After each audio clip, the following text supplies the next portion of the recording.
Sinal Aberto segue ainda dando continuidade sobre esse assunto, o leilão da CELG-T. O leilão foi realizado ontem na Bolsa de Valores, na B3, com transmissão, com discurso do governador Ronaldo Caiado, claro, acompanhamento atento do secretário-geral da Governadoria, Adriano da Rocha Lima, que tem acompanhado a questão da CELG-GT, agora CELG-T, há muito tempo, desde o início desse governo. O secretário está em contato com a gente agora em áudio e vídeo. Tudo bem? Secretário, obrigado pelo contato aqui. Bom dia. Bom dia, Rubens. Bom dia, Cileide. Bom dia a todos os ouvintes aí da Rádio Sagres. Secretário, em vários momentos a gente conversou sobre isso, né? E aí eu gostaria que o senhor fizesse uma atualização para o nosso ouvinte, para quem acompanha, enfim, as medidas aqui do governo de Goiás, do nosso estado. Era a CELG-GT, os investidores fizeram ali manifestações, houve essa divisão de ativos. CELG Geração continua com o estado e a CELG-T foi leiloada ontem. Quais são os próximos passos? A parte de geração também vai ser privatizada e também os próximos passos, claro, para essa efetivação da venda aí para a EDP, secretário. Bom, bom dia novamente, Rubens. Bom, eu estava acompanhando, antes de entrar aqui, os comentários que vocês faziam sobre a privatização. Eu gostaria de trazer alguns dados importantes aqui para enriquecer esse debate, né? A Cileide comentava que no governo anterior nós tínhamos um único conglomerado, né, que se chamava CELG, que incluía distribuição, geração e transmissão. Num determinado momento, isso por exigência da legislação, não foi uma decisão do governo, porque é a legislação hoje da regulação do setor elétrico, você tem que segregar geração e transmissão de distribuição. Elas não podem estar juntas dentro da mesma empresa. Então, essa segregação foi feita e não é absolutamente verdade que a empresa estava em condições, no final de 2018, similares a que está hoje. Tanto é que foi feita uma avaliação, essa avaliação contratada pelo governo anterior, realizada pela Fundação Getúlio Vargas. Esses relatórios existem aqui no governo, onde a transmissão e a geração estavam avaliadas em torno de 800 milhões de reais, né? A empresa foi vendida só a parte de transmissão, porque nós tiramos a geração, e a geração ela vale aí também muitos milhões, tá? Então, só a parte de transmissão foi vendida. Na realidade, o valor correto, apesar do leilão ter sido 1.977, é de aproximadamente 2 bilhões e 100, porque existe uma correção a ser feita pela data da colocação do edital e hoje, onde aproximadamente 118 milhões a mais serão acrescentados no 1.977, né? Então, é um sucesso absoluto, mais de 80% de ágio. Agora, por que e aí eu estou dando números técnicos, se você conversar com qualquer pessoa desse segmento que se chama de M&A, né, de privatizações, de como você avalia comparação entre venda de ativos. Então, uma comparação que poderia ser feita com a CELG-D ou poderia ser feita com qualquer outra empresa é você perceber o seguinte: a CELG-D, no momento em que ela foi privatizada, ali final de 2016, início de 2017, ela faturava em torno de 10 bilhões de reais. A CELG-T, sem a geração, fatura hoje em torno de 280 milhões de reais.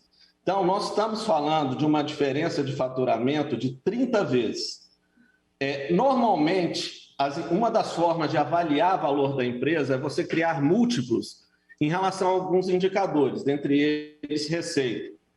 Então, você perceba, uma empresa que tem uma receita, e obviamente se ela tem uma receita de 280 milhões, o que ela gera de caixa é muito menos que isso, porque toda empresa tem despesa, ainda assim um investidor do setor privado se dispôs a colocar 2 bilhões de reais para levar a empresa, cerca de 7 vezes a receita dela.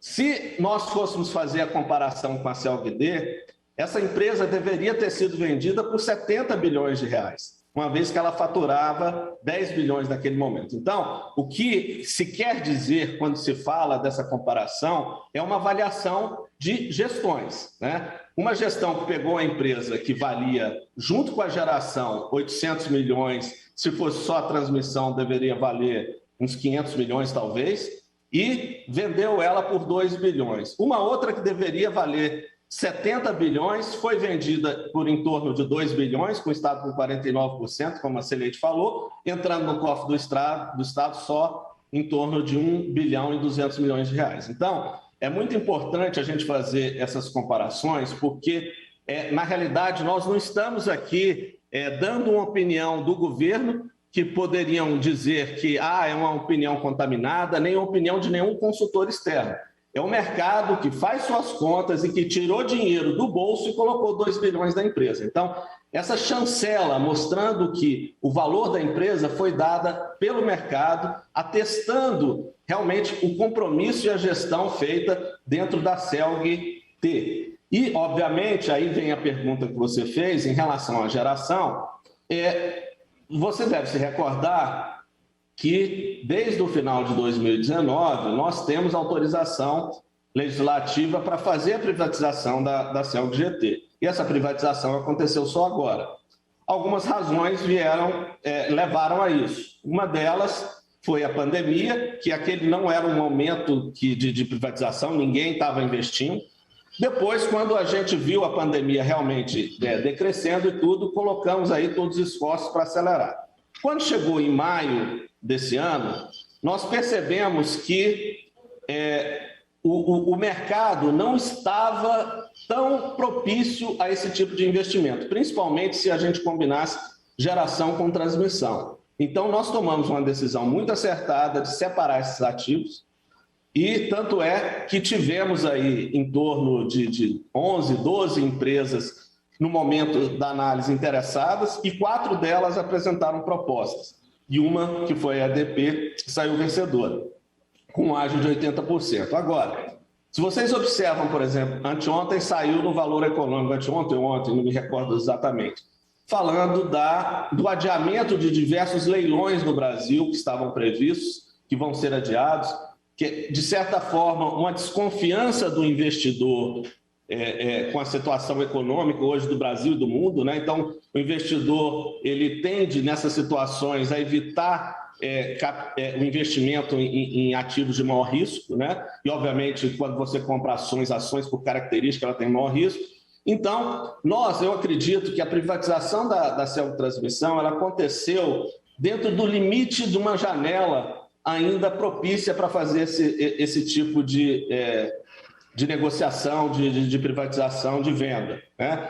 Agora, nós temos que, então, avaliar se o momento certo de privatizar a geração é exatamente agora ou deve-se aguardar um pouco, de forma, obviamente, a ter o maior interesse do mercado e, com isso, maximizar o valor da empresa. Então, essa sensibilidade do vendedor é fundamental que ela aconteça também. Nós não podemos simplesmente fazer vistas grossas ao que está acontecendo na economia, no mercado e achar que vamos ter que vender a qualquer custo em qualquer momento. Então, essa análise será feita cuidadosamente, onde será decidido o momento correto de fazer essa segunda etapa da privatização da CELG Geração. Secretário, o senhor está com pouco tempo, tem um compromisso agora, então não dá para a gente continuar muito nessa questão do debate aí sobre a CELG, mas eu queria passar para um ponto adiante, já que o senhor tem pouco tempo, que é a respeito da aplicação desse recurso, 1.977 milhões. Ontem o governador anunciou que vai fazer um aporte lá na Previdência. Eu queria entender o porquê essa escolha, o que significa isso, inclusive para as contas do Estado, mês a mês, esse aporte lá na Previdência. Bom, Celeide, hoje nós temos um déficit anual previdenciário de quase 3 bilhões de reais. 2 bilhões 900 alguma coisa. Onde o Estado tem que colocar recursos do Tesouro para suprir esse déficit. Hoje, daqui a pouco, né, é um dos compromissos que eu tenho, vai ser anunciada o envio para a Assembleia da PEC da Previdência, onde ela muda o piso de aplicação do imposto de 14,25%, que atualmente é um salário mínimo, que é em torno de R$ 1.100, esse patamar muda para R$ 3.000. Então, aquela pessoa que ganhava R$ 3.000, ele pagava 14,25% em cima de R$ 1.900, né? Então, iria dar ali mais de quase R$ 300 ali de contribuição mensal para quem ganha cerca de R$ 3.000 por mês. Essa pessoa que ganha R$ 3.000 não vai pagar mais nada, ele vai estar completamente isento. E quem ganha, por exemplo, R$ 4.000, vai pagar os 14,25 sobre R$ 1.000 apenas. Até R$ 3.000, a pessoa está isenta de qualquer imposto. Isso vai acrescentar, nesses 2 bilhões e 900 de déficit, um déficit de 147 milhões de reais nesse primeiro ano. Ao longo dos anos, esse déficit vai caindo, mas nesse primeiro ano, de 147 milhões. Então, quer dizer, o 147 não faz tanta diferença, né, porque a gente já estava aí da ordem de 3 bilhões, mas essa foi a razão de que o governador decidiu aplicar 100% daquilo que vier de recurso da privatização na redução desse déficit. Então, aplicando aí cerca de 2 bilhões de reais, nós temos aí o déficit que hoje de 3 vai reduzir para 1 bilhão aí em 2021. Então, essa é a razão e provavelmente nas próximas privatizações que acontecerão, ele seguirá o mesmo caminho para reduzir esse déficit previdenciário que consome hoje muito recurso aí do Estado. Mas ele reduz só nesse ano, só aplica esse total, esses 2 bilhões adquiridos aí com a CELG-T, e no ano que vem esse déficit vai novamente ser de 2 bilhões e 900? Não, esse déficit ele tem uma curva de redução ano a ano. Ele é mais pesado no ano inicial, né?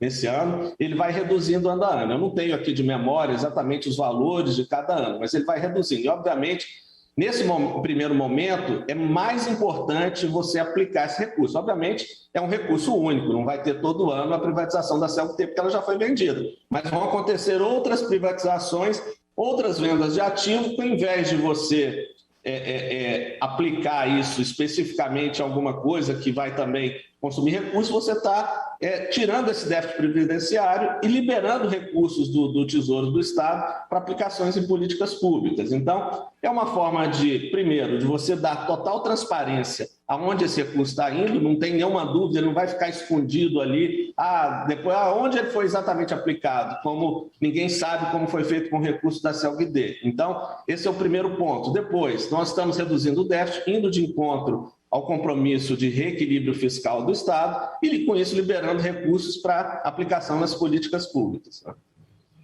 Bom, eu vou cumprir minha promessa de devolver aí a entrevista para o Rubens no tempo que o senhor tem para cumprir esse compromisso. Obrigada, secretário.